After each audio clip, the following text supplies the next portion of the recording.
오늘의 이야기는 서머신몸의 단편소설 점심. 사람의 기억 속엔 이상하게도 먹은 것이 오래 남는다. 아주 맛있게 먹었던 한 끼는 물론이고 너무 비싸서 잊히지 않는 한 끼도 말이다. 지금의 나는 작가로 살아가며 먹고 싶은 걸 적당히 먹고 싫다면 남길 수도 있는 정도의 여유가 생겼다. 하지만 젊은 시절 내 삶은 선택 대신 버티기로 이어져 있었다. 런던의 싸늘한 다락방. 잉크가 절반 넘게 말라버린 펜.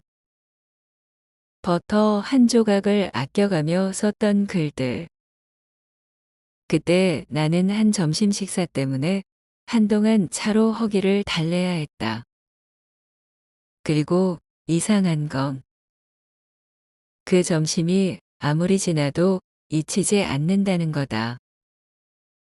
그날 내 낡은 문 틈으로 한 통의 편지가 들어왔다. 두껍고 부드러운 촉감의 편지지, 정갈한 필기체. 당신의 책을 읽고 깊은 감동을 받았습니다.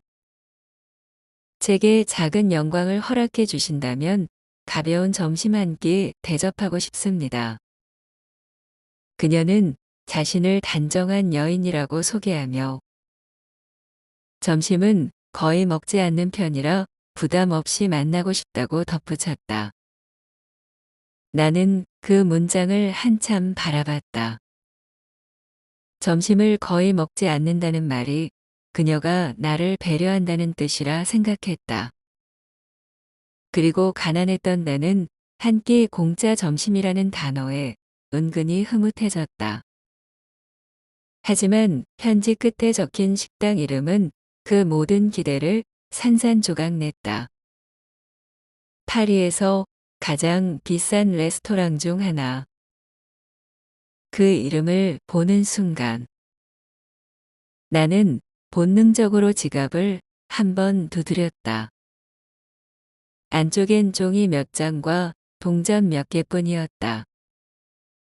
그러나 젊음은 가난보다 자존심을 우선한다. 열렬한 팬이, 그것도 우아한 여성이 작가인 나를 만나고 싶다는데 어찌 거절할 수 있겠는가. 식당 앞은 고요했다. 문을 여는 순간 따뜻한 스프 향과 피아노 선율이 은은하게 흘러나왔다. 그곳은 내가 평생 와본 적 없는 세계였다. 안에 들어가는 순간 신발의 소음조차 과하게 느껴졌고 내 허름한 코트가 벽에 걸린 금빛 액자와 대비되어 더 초라해 보였다. 나는 그녀를 찾았다. 그리고 테이블 한쪽에 우아한 모자를 살짝 뒤로 젖힌 채 메뉴를 읽고 있는 그녀를 보았다. 그녀는 체구가 꽤 있었다. 그러나 풍부한 체격을 세련된 옷차림과 태도로 감싸고 있어 전혀 부담스럽지 않았다. 오히려 여유와 품격이 느껴졌다. 그녀는 나를 보자마자 손을 흔들며 환하게 웃었다. 아, 바로 그 작가님이시군요. 정말 만나 뵙고 싶었습니다. 그녀의 눈빛과 말투는 진심으로 반가워하며 나를 환영하는 듯했다. 그러나 나는 곧 깨달았다. 그녀의 밝은 표정 뒤에는 음식에 대한 거의 무한한 호기심이 숨어 있었다. 웨이터가 메뉴판을 펼치자 그녀는 가볍게 말했다. 저는 점심에 많이 먹지 않아요. 몸에 무리가 가거든요. 그저 연어 한 조각 정도라면 괜찮겠죠?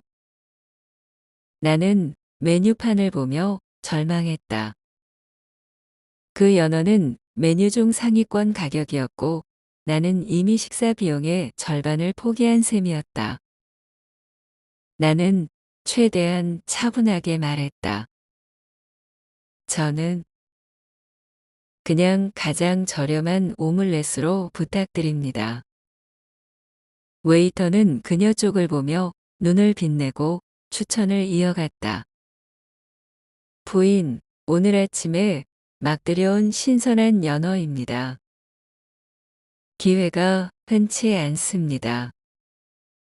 그녀는 만족스러운 미소를 지었다. 그렇죠. 그럼 연어로 할게요. 아주 얇게, 한 조각만.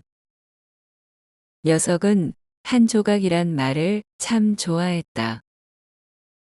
음식이 나올 때쯤 그녀는 또 말했다.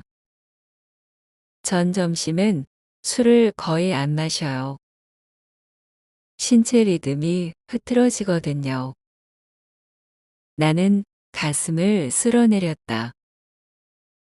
와인을 시키지 않는다면 조금은 부담이 줄지 않을까.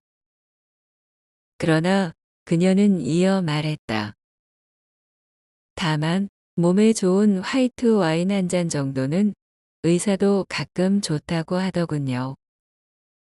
웨이터가 즉시 움직였다. 그 와인은 내 예상 가격을 훨씬 뛰어넘는 프리미엄 라인업이었다. 그녀는 와인을 들며 아주 우아하게 향을 맡았다.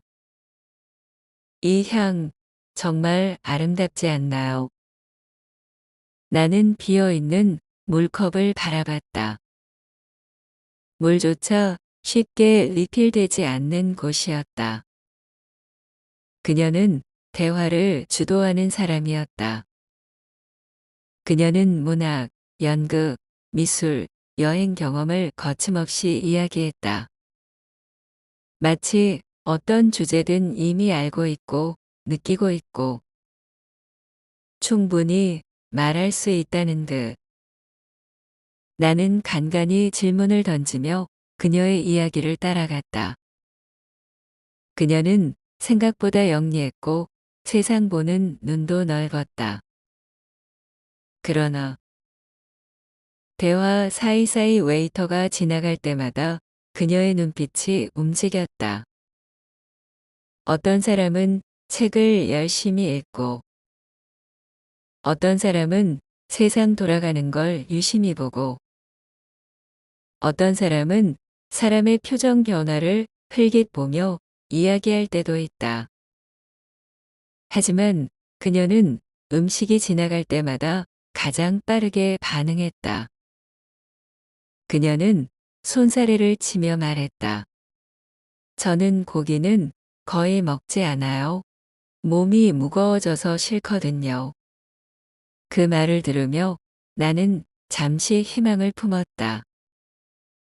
제발, 제발 메인은 피하자.